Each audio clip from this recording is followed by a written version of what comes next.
Hello people of YouTube and welcome to the monthly review of September 2023. Also a tiny bit of August. At the very end of August we got a visit from Signe's dad and his partner. It was a pretty short visit. I think they were only here for 2 nights, maybe 3. And we didn't get to do particularly much. But one thing that Signe did get to do was give her dad his birthday present for the year, which were Taylor Swift tickets specifically to the Anfield Stadium in England. Signe's dad is a very big Liverpool fan, Signe is a pretty big Taylor Swift fan, so the two came together very nicely. We also met up with some extended family and had lunch together, which was delightful, and then we walked around the city for a bit. All in all, it was a very relaxed 3-day visit.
Friday the 1st of September, and the insanity of September has kind of started to kick off because I'm in the Netherlands. I'm currently at Frank's lake house / building site. It's not that, that's a shed. I'll show you the lake house / building site situation that he's got going on. But Frank isn't here yet, so I'm just waiting for him to show up. He's been at his parental house and is currently riding his motorcycle here.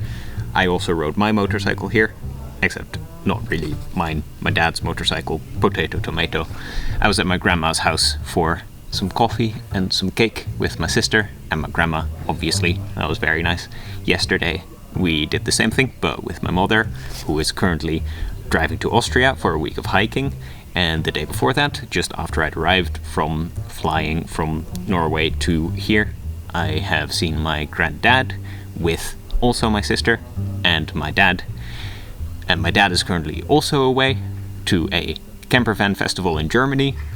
And Rebecca is currently in New York, being freaked out over the musical she's going to see tonight. So there's a lot of traveling and seeing people who are leaving and then coming back, and just my brain can barely keep up with what's going on. Anyway, in the Netherlands, it's Friday. It's a delightful late afternoon. The weather is just stunning. Perfect motorcycling weather, actually. And we are probably about to take a little boat to a pizza place on the other side of the lake, which is delightfully decadent. We've done it before. It's just such a cool experience to rock up to a restaurant by tiny steel boat. Tomorrow, not many plans. The day after that, Schiermonnikoog. The day after that, renting motorcycles. The day after that, haircut with an old family friend who is now a barber and I haven't seen in like 8 years, so that'll be kind of cool. And then on Wednesday I'll be off again. Let's see how all of this pans out, shall we? Sounds like he is here, and he's got a guitar apparently. Hallo. Hi. Komt u binnen? Motor nog een boy.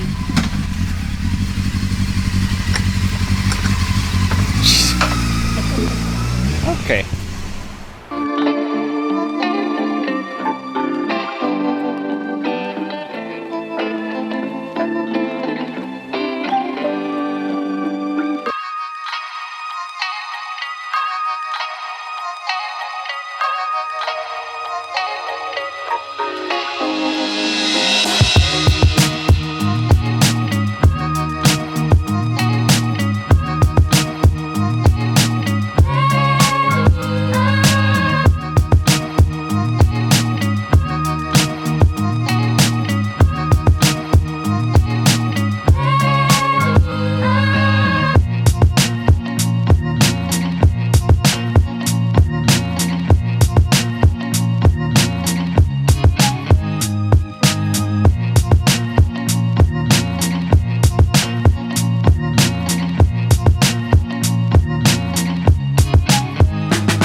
While I was staying at my dad's house in the Netherlands, I found a bunch of old cameras. Now, quite a lot of them didn't work, but a few of them were still operational, and one of them had footage on it dating back to September the 10th, 2013. Exactly 10 years ago. It's me, Ocelot1996, and well, I recently uploaded my 100th video. And I'm saying recently, but look at this. This here. Upload screen, I don't know if you can see it. I'm not going to pick you up because the camera is just in the right angle. So I'm going to let you sit there, but this is my 100th video. I now have Adobe Premiere Pro to edit my videos with. So that's why I can do this sort of stuff, the face cams and the more intensive editing of videos. If I'm looking at this clip correctly, I'm celebrating my 100th upload to my gaming channel, Ocelot1996. I only had that channel for a year and a half, and unfortunately after I was done with it, I was so done with it that I deleted the whole thing, including all of its content. So the only mementos to that channel are the rare clips I find on old cameras and stuff like that. There really hardly is anything left over from that channel, and considering the fact that I had over 100 uploads by the end, that's quite a shame. That's a lot of work that I just threw away. The awkwardness of a teenager looking back on the past 2 years of himself was too much for me to handle at the time. So here we are. But it is really cool to have this little clip of 10 years ago, and it's kind of funny to see that this, after 100 videos of using Windows Live Movie Maker, was the point that I switched to using Adobe Premiere Pro for the very first time. And look at me now, a decade later and still using Premiere Pro. Actually, in addition to Premiere, I've started using DaVinci Resolve quite a lot in the last month or two, but you know, that's by the by. It's just cool to see that this clip set a precedent for the next decade to come. Anyway, that tangent aside, I brought this camera plus an old Samsung DSLR with me on a little day trip to Schiermonnikoog.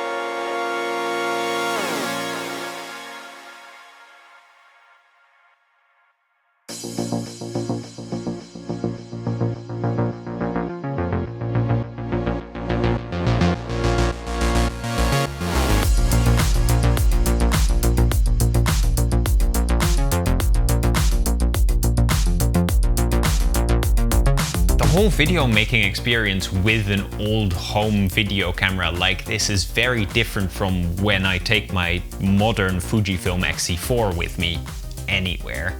I shot a lot more footage than I normally do, but I shot a lot less cinematic footage. What's also interesting is that because this little home video camera is so unintimidating and intuitive to use, other people started grabbing it and shooting stuff with it, which never happens with my Fuji X-C4, I assume just because it is too manual for any novice to work with, or maybe because it feels too expensive to just faff around with. I don't know, but I got a lot of cool footage from this little trip because other people picked up the camcorder, which I liked a lot because, among other reasons, I got some footage of myself for once. That just never happens. However, the footage was a nightmare to get off this camera, because it's a camera from like 2005, maybe a little later.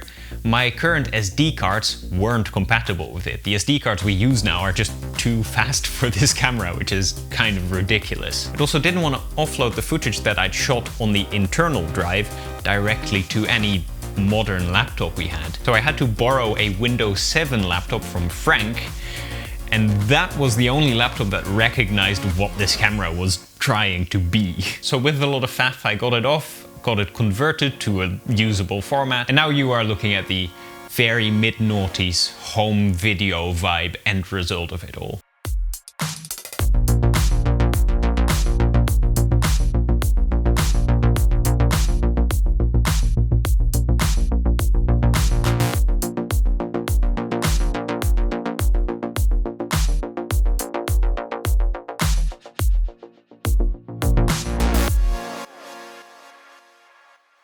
After Schiermonnikoog, Frank and I headed down south in the Netherlands to rent some teeny tiny motorcycles, a Honda Grom and a Honda Monkey. I don't have a lot of footage of this day, particularly of riding them, because I left my GoPro in Norway, but boy, did we do a lot of riding. In the Netherlands, there's a couple of parallel rivers that stream from Germany to the Atlantic Ocean, and in between those rivers there are a lot of small little areas and sort of island-like bits with dikes all along the river. So when we picked up the bikes, we headed for the rivers and the dikes and basically blasted around on the dikes all day, which was absolutely perfect because on the narrow road with tight little corners, these teeny tiny bikes worked perfectly. One slight bummer was that the bike I rented, the Honda Grom, had a flat rear tire, which I didn't notice for quite a while because I had never ridden on a flat tire before, so I didn't know what it felt like. I just thought the bike was feeling very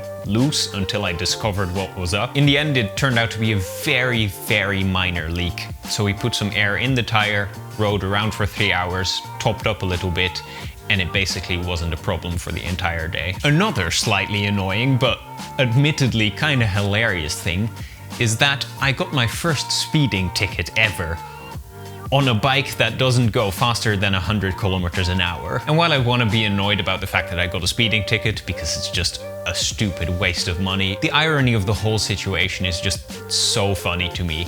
It was the slowest vehicle I've ever ridden around, and that was the one I got my first speeding ticket on. I can't be annoyed because it was just so dumb. After we dropped the bikes off, we went back to the campsite where we had set up shop in the morning and discovered that we had forgotten basically everything embarrassing anyone who's ever gone camping in their lives. We hardly had any food, hardly had any toiletries, and I didn't even have a sleeping bag or pillow. The only thing I had to sleep on was a leaking air mattress. So my night was reasonably miserable, but at least the actual campsite was very nice and quiet, and we were very lucky with the good weather. So despite our slight camping mishaps, we had 2 fantastic days, and the next time we go camping, we'll be slightly more prepared.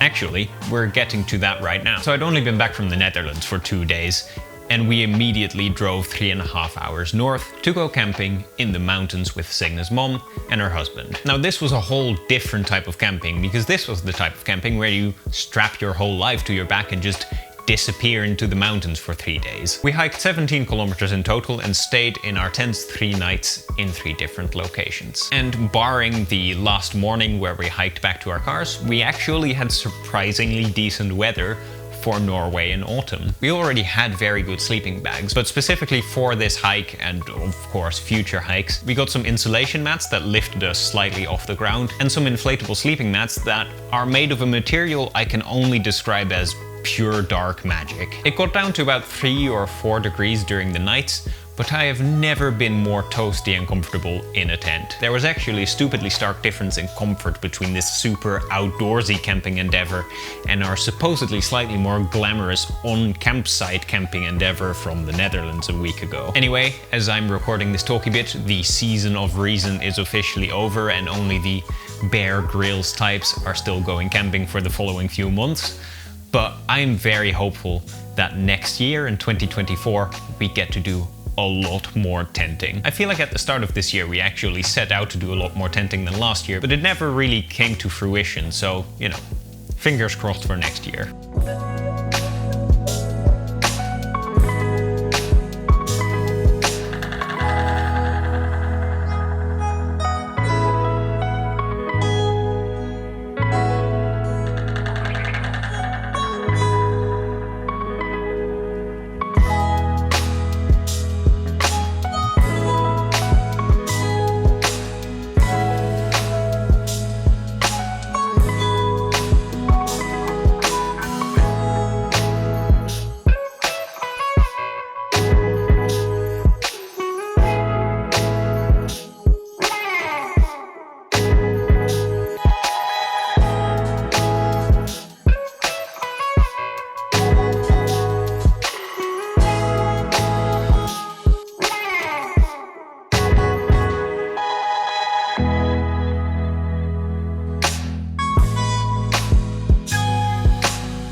In the last year and a half, Signe has been going around both with work and on her own and with her master writing partner Ellen to present their master thesis. The event was put on by IXDA Trondheim, who, according to their LinkedIn page, are Trondheim's biggest and most vibrant community about design. So it stands to reason that they wanted Signe to present their master thesis about design for elders, which is all about making sure that you do your UX design with elderly generations in mind, and remembering that we too will become elderly generations ourselves.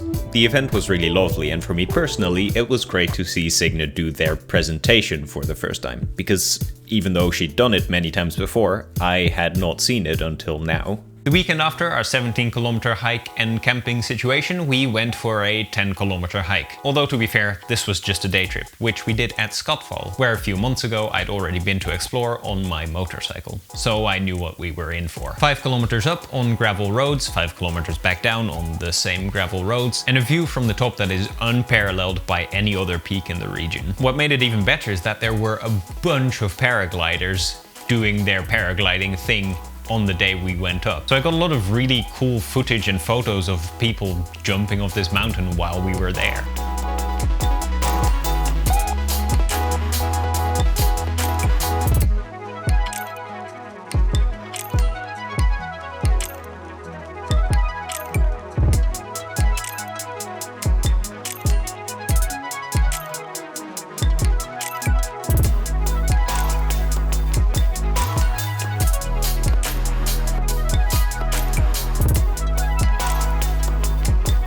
And then it was time for the last proper big motorcycling trip of the season.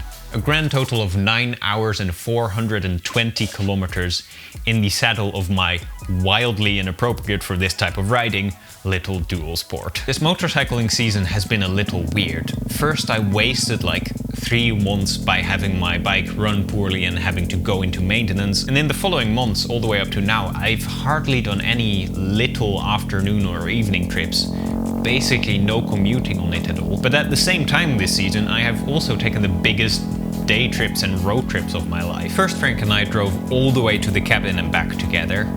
Then a few weeks ago I went on a solo day trip to the Atlantic coast, which was 360 kilometers.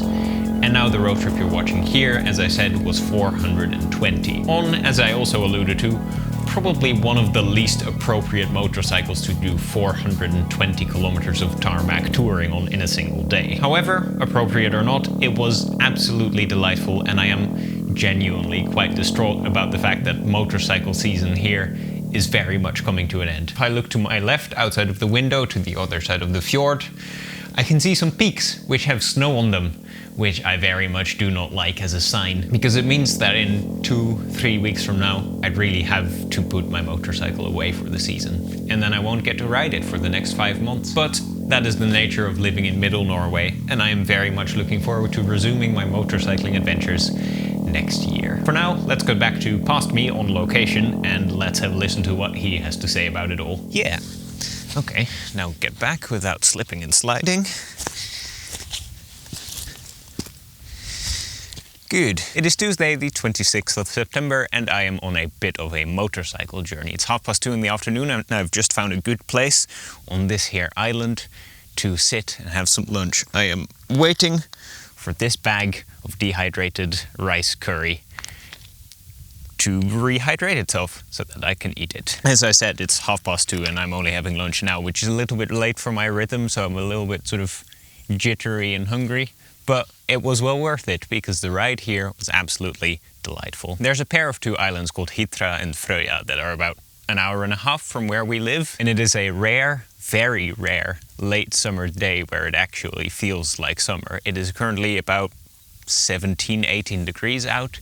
It is nearly entirely blue up in the sky, and it is just such a perfect day a month before I have to store my motorcycle and not see it for 5 months. Because as the famous Game of Thrones quote goes, winter is coming. So, one of the last solo trips of the year, bookending a really rather busy month. I can't really wrap my brain about everything that happened. We've had people over to visit. I've been to the Netherlands, which feels so long ago. I'm going back to the Netherlands next month, which is kind of fun. And all in all, yeah, it's been sort of busy and hectic, but I think this here is an excellent place to call it for the monthly review of September and a little bit of August of 2023. Thank you ever so much for watching. Don't forget to push some of the positive buttons down below, and I'll see you in the next one. Ciao. Yup. Do that again. Shrubs here are so sort of deep, and it doesn't really feel like you're putting your foot down because you just sag 30 centimeters into the muck and shrubs. Not quite ideal, but you know, gotta do something for a good view.